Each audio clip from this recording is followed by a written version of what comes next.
생활을 오행적으로만 본다면은 금들이 불리하겠죠. 금은 책임감이 있는데 한 번 잘못되면 이게 용서가 없으니까. 남자분들 같은 경우는 오행 중에서 목이 강한 사람들, 여자주의들 중에서는 수가 강한 사람들이 결혼 생활에 안 맞는 사람이라는 건 어떤 사람들이 안 맞을까? 뭐 돈이 없는 사람들, 못생긴 사람들, 뭐 직업이 변변치 않은 사람들 아니에요. 저는 많은 사람들의 궁합을 봐왔습니다. 봐왔고요. 천차만별의 사람들을 봐왔는데 이혼을 하는 사람들, 결혼 생활에 행복하지 않은 사람들의 공통적인 것 중에 하나가 이기적인 사람들이에요. 나밖에 모르는 사람, 좀 세게 말하면. 이기적인 게 뭐가 나쁘냐 그렇게 물어볼 수도 있어요. 존중해요. 나는 소중하니까. 이기적인 게 나쁜 것만은 아니에요. 사람 누구나 정도의 차이가 있을 뿐이지 이기적이기도 하고. 그런데 결혼은 기본적으로 결혼 생활에는 안 맞는다는 거죠. 결혼 생활은 나보다는 가족, 내 자식, 내 배우자가 우선시 돼야지 결혼 생활을 잘할 수 있는 거예요. 지금은 좀 교류를 안 하는데 예전에 제 절친 중에 한 명이 술 마시면서 이런 얘기를 한 적이 있었어요.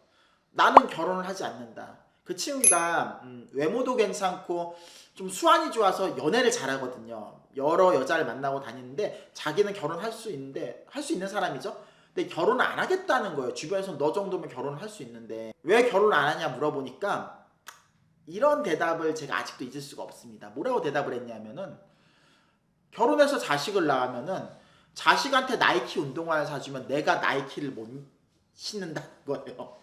그때는 그냥 웃고 듣긴 했는데 생각해보면 그런 거죠. 그 친구는 자기가 가지고 있는 돈과 시간의 자원을 자기한테만 쓰고 싶은 거예요. 뭐 자식한테 쓰고 싶진 않다는 거죠. 이것도 비난할 건 아닙니다. 개인의 선택인 거예요. 존중할 수 있는 부분이죠. 하지만 이런 사람들은 결혼 생활에 적합하지는 않다는 거죠. 사주학적으로 보면요. 사주에 비경겁제가 많을수록 그런 경향이 두드러져요. 이 비경겁제가 뭐냐면 비겁이라고 해서 특히 지지의 비겁이 있는 경우, 천간보다는 지지의 비겁이 있는 경우는 사주학적으로 일간의 근이 세다고 얘기를 해요. 일간이 통근을 했다. 일간의 세력이 크다. 신강사주다. 사주학적으로 그런 용어를 씁니다. 사주 모르신 분들은 이런 게 있다 그렇게 생각하시면 돼요. 신강사주 같은 경우는 자기 확신이 뚜렷하고 다른 사람보단 자기의 의견이 우선시 되는 사람이에요. 그러니까 사업적으로는 유리하겠죠. 뚝심이 있다는 거죠. 주변 요소랑 관계없이 내가 하고자 하는 걸 밀고 나가는 추진력이 좋다는 거예요. 추진력도 좋고 나를 중심으로 모든 판단을 한다는 거예요. 분명히 이점이 있어요. 있는데 아까 전에 제가 뭐라고 했죠? 결혼 생활은 이기적이면 할 수 없다고 했잖아요. 불행해진다고 했잖아요. 비경업자가 많다는 것 자체가 누군가의 설득이 먹히기가 쉽지가 않고요. 그리고 인생의 우선순위가 내가 1순위예요. 배우자도 부모도 자식도 아닌 내가 1순위. 그러니까 가정을 지키는데 그렇게 연연하지 않아요. 이기적인 게 사실 비경겁제 말고 사주학적으로 보면은 인성이 강해도 이기적인 성향이 많습니다. 이 비겁과 인성은 일간을 도와주는 십신이거든요. 그렇기 때문에 인성도 이기적인 요소예요. 근데 인성은 결혼 생활엔 적합하거든요. 왜? 인성 자체는 가정이란 울타리를 보호하려고 하니까. 비겁하고는 달라요. 인성은 안정감과 보장성이 중요하기 때문에 이기적이긴 해도 자신의 노후를 위해 자신의 삶의 울타리를 만들기 위해서 결혼을 하고 그 울타리를 지키려고 해요. 근데 비겁은 그 울타리에 연연하지 않는 거예요. 그냥 가정이 박살나든 취직도 똑같아요. 회사를 때려치든 내가 하고자 하는 일을 관철하려고 하는 거, 돈과 시간을 소모하더라도. 그렇기 때문에 비견겁제가 많은 비겁다자들이 결혼 생활에 불리합니다. 남녀 공통이고 남자 쪽이 더 심한 거예요.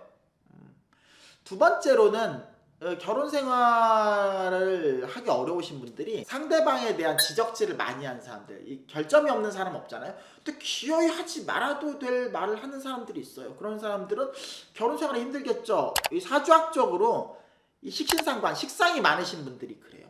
식상이 전 학생들한테 이렇게 많이 가르치거든요.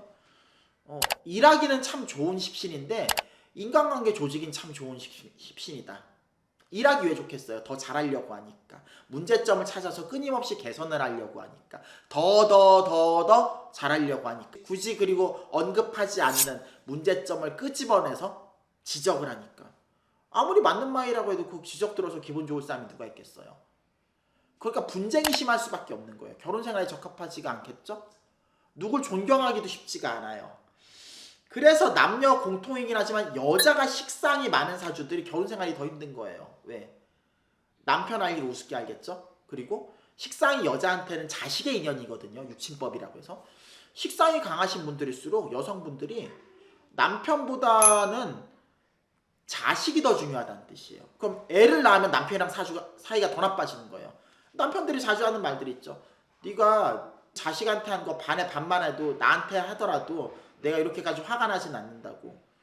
그러니까 남편과 자식한테 똑같이 마음을 쓰기가 쉽지는 않아요. 인간이다 보니까. 근데 여성분이 식상이 강하다, 사주와 식신상관이 강하신 분들은 남편보단 자식에 대한 관심이 더 많을 수밖에 없다는 거죠. 그럼 남편 입장에선 서운해질 거고 애 때문에 분쟁이 많이 생길 거고 나중에 가정이 깨질 확률도 높다는 거겠죠. 그렇다고 비교급제가 많다고 식상이 많다고 무조건 결혼 못해, 결혼하더라도 이혼해, 이건 아니에요. 근데 결혼 생활에 있어서 하나의 분명한 핸디캡이라는 거는 알고 가시라는 겁니다.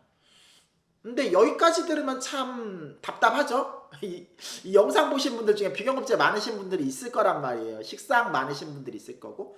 그럼 그런 분들은 어떻게 하면 될까? 그런 분들도 결혼 생활은 가능해요.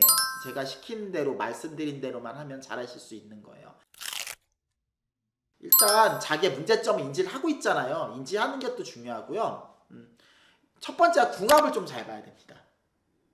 원론적인 얘기 같지만 그게 아니에요. 흔히 말하는 자기중심적인 사람들, 비경업제가 많아서, 그리고 남의 지적을 잘하는 사람들, 식상이 많은 사람들, 이런 사람들도 소화를 해주는 사람이 있어요. 있다고요, 분명히. 근데 아무나 소화할 수는 없겠죠. 그렇기 때문에 다른 사람들에 비해서 유난히 상성이죠. 나의 단점을 이해하고 그걸 받아들일 수 있는 사람을 잘 찾아서 결혼을 하셔야 되는 거예요. 그냥 내 스타일이다, 돈이 많다, 아니면 뭐 성욕 때문에, 나이 때문에, 재산 때문에 저 사람을 선택하는 어리석은 우를 범하면 안 된다는 겁니다. 그리고 이런 분들 특징 중에 하나가 자신의 결점을 인지를 하고 있어야 돼요. 인지를 하고 있다고 바뀌는 건 아니에요. 인지를 하고 있어야지 아, 내가 이렇게 흘러가고 있구나, 자제를 하게 됩니다. 그러니까 예를 들어 식상이 많아서 잔소리 많으면 잔소리 한 10번 할 거 인지하면 3번밖에 안 할 수 있다는 얘기예요. 고쳐지진 못하더라도. 근데 인지를 못하면요, 내가 이걸 잘못됐다는 걸 모르는 상황에서 계속 똑같은 실수를 반복하게 돼요. 그럼 결혼 생활이 굉장히 힘들어지겠죠.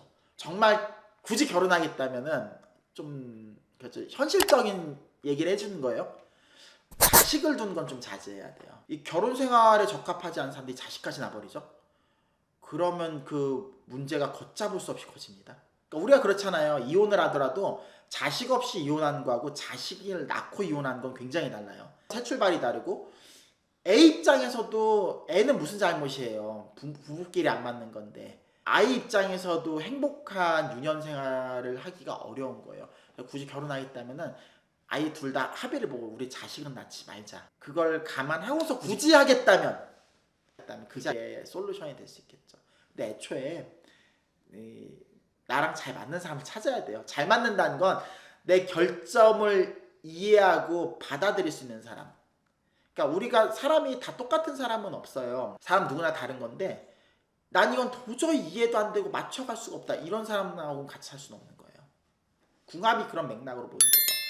궁합 안 봐도 되는 유형이 어떤 유형이냐면은 내가 이 사람이랑 살면서 그 어떠한 불이익과 손해도 다 감당할 수 있다. 그럼 궁합 안 봐도 돼요. 궁합 안 봐도 됩니다. 근데 그런 사람들 얼마나 되죠? 있을까요? 특히 지금 같은 세대들이 없습니다. 그래서 궁합 보라는 거예요. 막상 이 부대 껴서 살면은 현실은 녹록치가 않은 겁니다. 인간이란 건 누구나 자기중심적이니까 그게 정도가 더하냐 덜하냐의 차이가 있을 뿐이지. 그리고 궁합을 넘어서서 애초에 결혼 생활에 잘 맞지 않는다는 건요, 혼자 사는 게 더 적합하다는 뜻이에요. 결혼 생활이란 건 단체 생활이잖아요. 쉽게 말하면 우리 직업 적성도요, 단체 생활이 적합하지 않은 사람은 혼자서 하는 직업을 택하는 게 더 능력 발휘를 잘할 수 있잖아요. 결혼 생활 단체 생활이잖아요. 내 옆에 누가 있는 거잖아요. 애가 있든 없든 배우자가 있는 거잖아요. 나 혼자 있으면 할 수 있는 것도 배우자 때문에 막 신경 쓰여서 눈치 보는 것도 많잖아요. 아니 배우자까지 갈 것도 없죠. 룸메이트가 있어도 불편한데 배우자는 그 이상이니까. 그러니까 우리 흔히 말하는 결혼 생활에 적합하지 않는 사람은요, 주어를 단체 생활에 적합하지 않은 사람이라고 바꿔도 돼요. 결혼 생활에 적합하지 않은 겁니다. 단체라는 건 나보다 집단이 우선이 돼야 되는 거니까. 자기도 괴롭잖아요. 우리가 이혼이 아니라 연애하다가 헤어져도 괴롭잖아요. 이혼은 얼마나 괴롭겠어요. 이혼이 아닌 연애하다가 헤어져도 괴로운데 이혼은 얼마나 괴롭겠어요. 그게. 근데 이혼이 잦은 사람들이 있단 말이에요. 그게 반복적인 실수를 한다는 의미겠죠. 그게.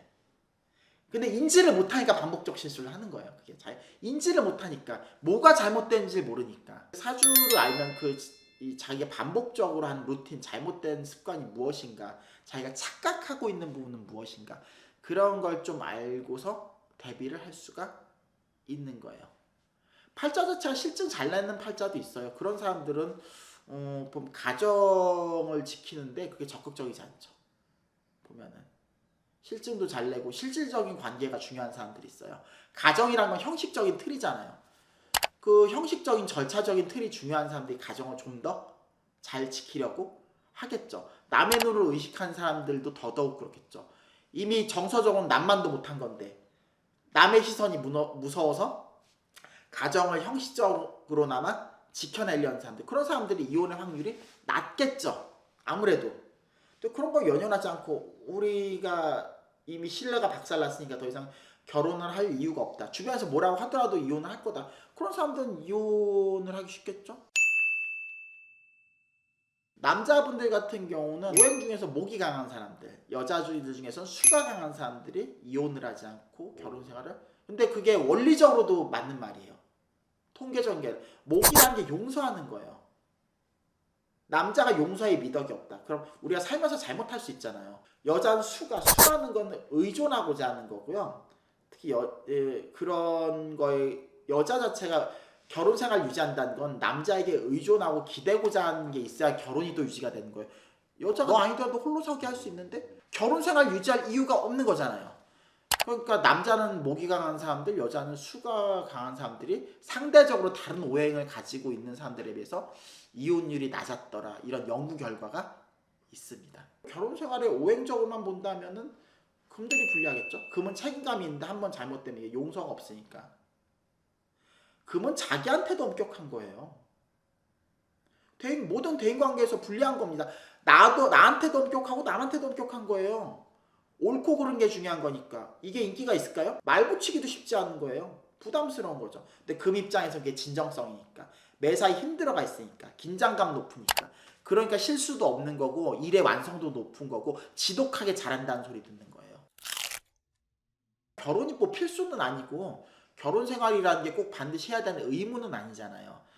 중요한 건 결혼을 하든 안 하든 내가 행복하게 사는 게 중요한 거예요.